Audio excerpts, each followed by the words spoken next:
Chers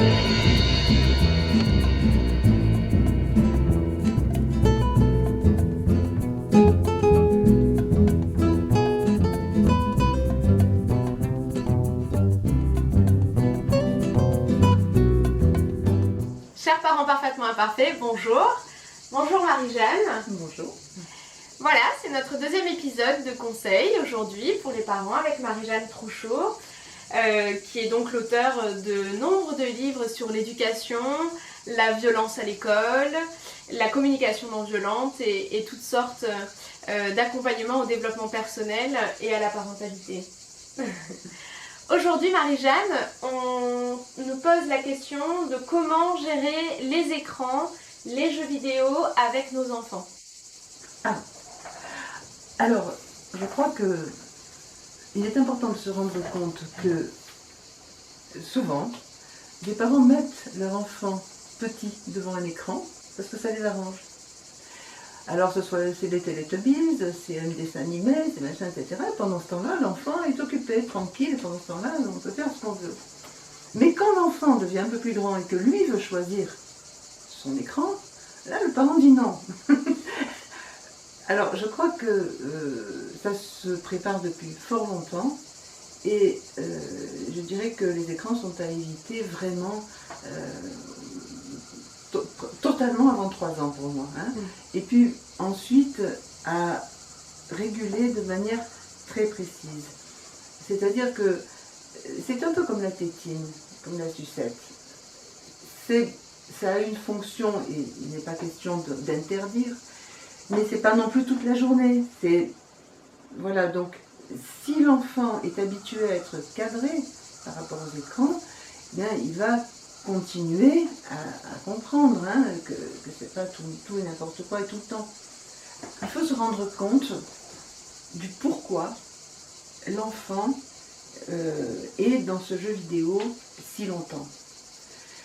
Si à la maison, t'as pas fait tes devoirs, t'as pas pris la douche, tu t'es pas brossé les dents, t'as pas rangé ta chambre, et pourquoi ceci, et derrière, et t'es pas gentil avec ton frère, et etc. L'enfant, quand il est dans son jeu vidéo avec les copains, on lui fout la paix. Et là, il est dans un monde où il va pouvoir communiquer tranquillement avec d'autres, de manière virtuelle, mais où il est dans une espèce de bulle de sérénité et de tranquillité. Alors, il faut vraiment tenir compte de ce que l'on propose à l'enfant à la place des jeux vidéo. Si c'est tes jeux vidéo, ça va pas, et tes jeux vidéo, et il faut pas les jeux vidéo, mais qu'on ne lui propose pas quelque chose qui ait du sens à la place, c'est-à-dire de la relation, là ça va être difficile. Donc il y a beaucoup de parents qui me disent oui mais je lui propose de sortir, il veut pas, je lui propose, il veut pas, mais est-ce que aussi il y a une relation qui est proposée pendant cette sortie? Je ne connais pas d'enfant qui ne souhaite pas une relation avec ses parents, mais souvent le parent attend une certaine sorte de relation et n'est pas prêt à la relation que l'enfant souhaite. C'est-à-dire que l'enfant puisse être écouté. Ça ne veut pas dire qu'on obéisse à l'enfant. Ça ne veut pas dire qu'on réponde à ce qu'il demande, mais qu'on ne juge pas sa demande. Si tu passes dans une rue et que tu vois une super robe dans une vitrine qui vaut 3 000 €, tu vas dire « Ah !» Et je ne vais pas te dire « Bon, ne la regarde pas !»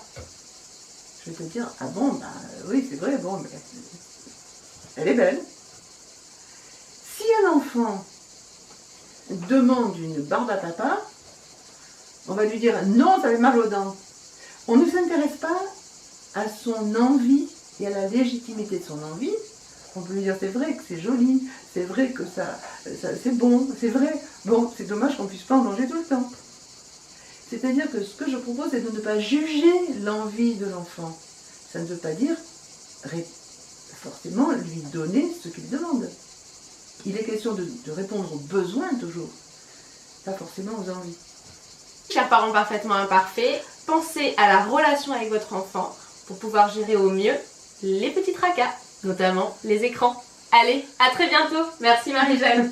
Merci Chloé.